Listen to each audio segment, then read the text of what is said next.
Общественная организация «Золотые руки ангела» в городе Мирный образовалась осенью прошлого года. Тогда 20 волонтеров начали ежедневно изготавливать тактические облегченные бескаркасные носилки, окопные свечи и тому прочие нужные предметы для передовой. Узнали, уточнили, чем лучше помочь, чем заняться.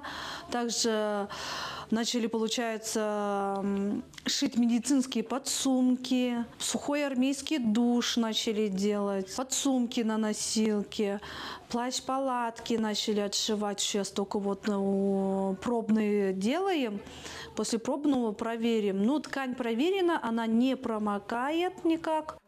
Количество желающих помочь пчелкам-труженицам ежедневно растет. Вместе с этим растет и ассортимент изготавливаемых вещей.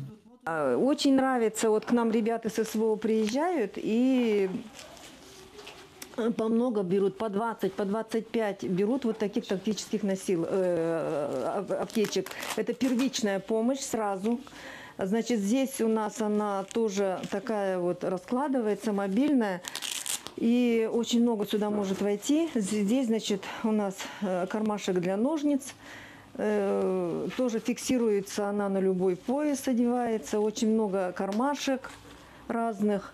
Волонтеры всегда поддерживают связь с бойцами. Они еженедельно проводят встречи с участниками специальной военной операции, которые прибывают в отпуска.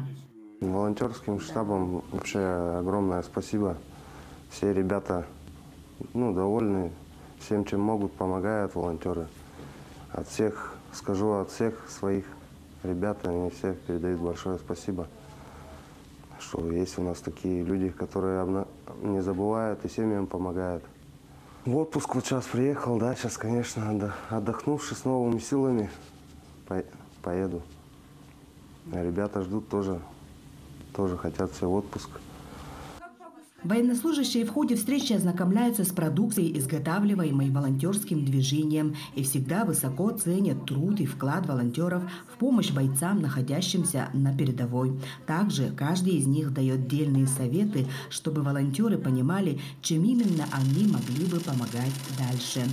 Анна Васильева, Мирный.